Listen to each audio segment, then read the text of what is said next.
KPK memberikan privilege.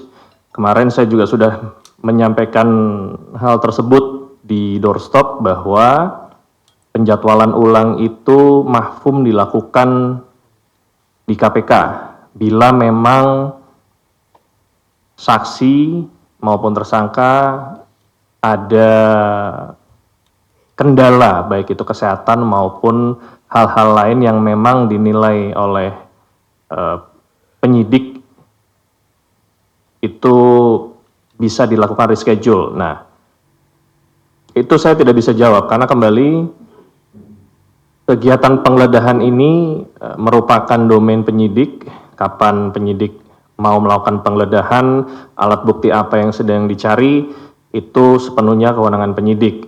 Apakah ada kaitan atau tidak? Saya pikir tidak ada, karena Saudara HK juga sudah menyampaikan konfirmasi ketidakhadiran dan pasti akan dilakukan reschedule ya. Jadi sekali lagi kegiatan penggeledahan tidak ada kaitan dengan ketidakhadiran Saudara HK kemarin.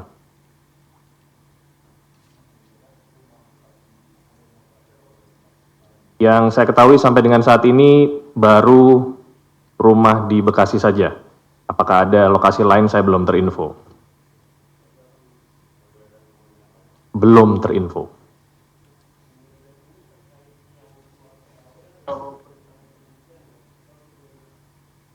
Itu juga belum terinfo.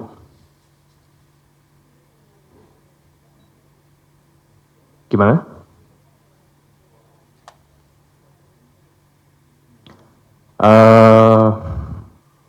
Kemungkinan besar menjelang siang ya, menjelang siang.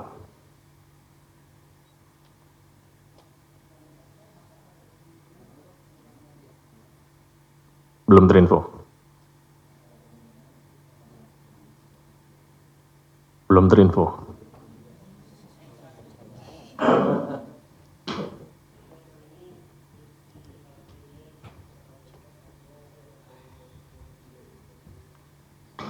Betul, Saudara RA hari ini dijadwalkan hadir sebagai saksi dan sudah selesai.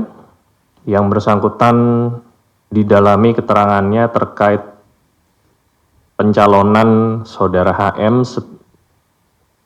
sebagai caleg ya, calon legislatif. Jadi seputar itu yang ditanyakan oleh penyidik.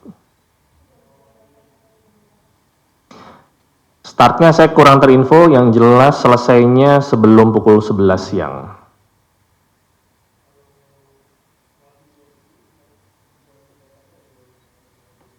Ya, saya pikir pertanyaannya juga tidak berbeda dengan pada saat yang bersangkutan diperiksa terdahulu.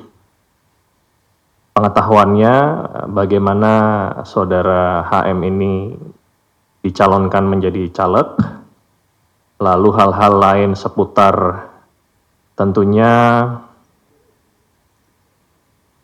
tindak pidana yang pernah dikenakan kepada yang bersangkutan. Apakah ada perkembangan baru, nanti kita perlu melihat di persidangan, karena saya juga tidak bisa menyampaikan materi apa yang sudah disampaikan oleh Saudara Wahyu kepada penyidik saat ini.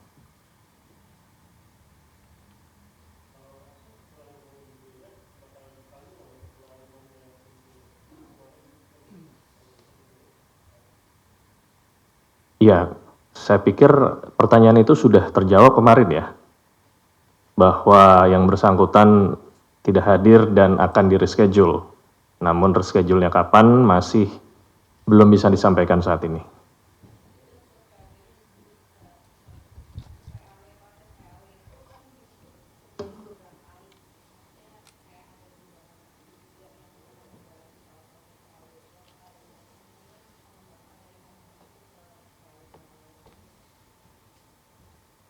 Kemungkinan itu ada selama memang ada alat buktinya. Saya juga tidak menguasai materi penyidikannya seperti apa. Yang jelas seluruh pihak yang memang dinilai oleh penyidik memiliki tanggung jawab atau bertanggung jawab dan ada alat bukti untuk dimintakan pertanggungjawabannya, tentunya dapat diproses lebih lanjut.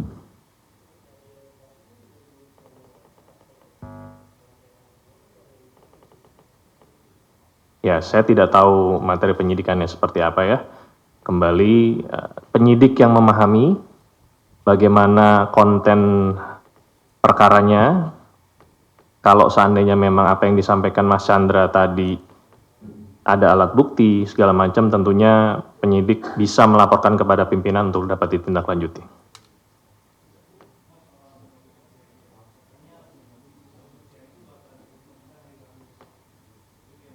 Ya.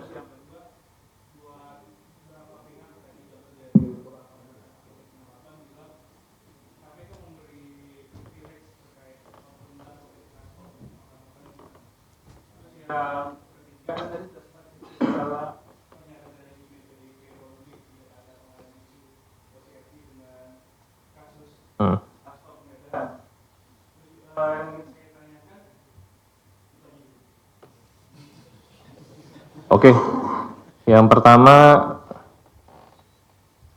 pernyataan itu dari saudari Agustiani Tio bahwa dia akan dia akan hadir hari Rabu.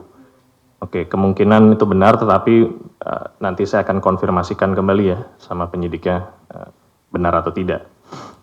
Tapi kita tunggu saja hari Rabu, yang pertama. Yang kedua, KPK memberikan privilege.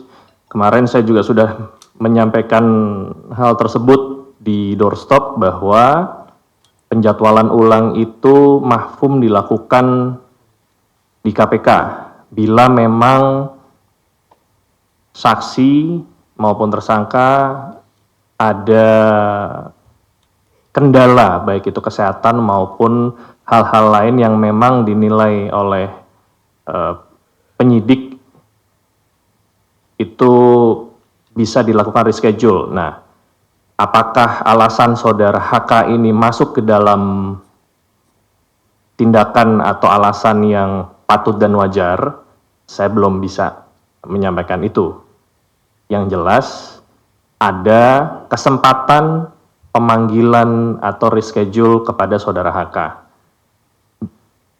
Saksi dan tersangka yang tidak hadir dalam pemanggilan yang sudah dijadwalkan, bila tidak ada konfirmasi pun, itu juga pasti akan dipanggil lagi 2 kali lah ya, ada kesempatan 2 kali.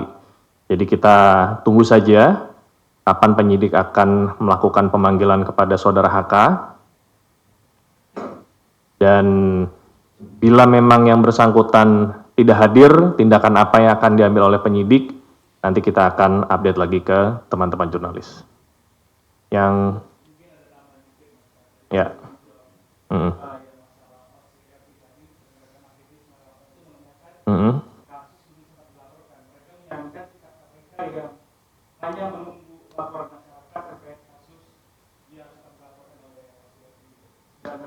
Kasus yang sempat dilaporkan.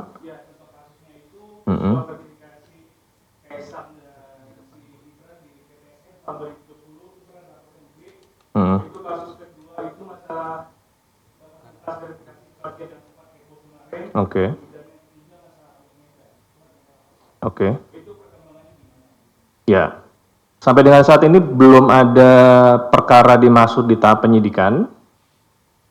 Apakah itu sudah naik ke tahap penyelidikan atau masih proses penelaahan di PLPM? Saya juga tidak memiliki akses ke sana karena sifatnya rahasia. Tetapi kalau memang ada alat buktinya, tentunya dapat ditindaklanjuti. Ya, tidak semua hal atau tindakan penelaahan di tingkat pelaporan maupun penyelidikan bisa dibuka ke publik karena sifatnya juga ada yang sifatnya tertutup. Pada saat itu sudah dinaikkan ke tahap penyidikan, berdasarkan kebijakan saat ini semua perkara akan disampaikan ke masyarakat ya. Jadi penetapan tersangka itu akan langsung dilakukan rilis. Jadi kita tunggu saja kalau seandainya memang proses tersebut ada, nanti kita akan sampaikan. Tetapi yang jelas belum ada perkara dimaksud di tahap penyidikan sampai dengan saat ini. Ya, itu pertanyaan yang sudah sering disampaikan. Untuk menentukan kasus apa yang bisa ditangani KPK, ada kriterianya. Ya, teman-teman bisa melihat di undang-undang ya.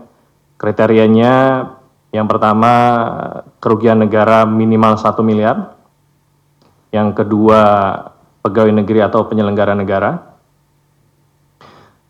Kalau dulu ada mendapat perhatian publik, tapi kalau sekarang sudah tidak ada lagi.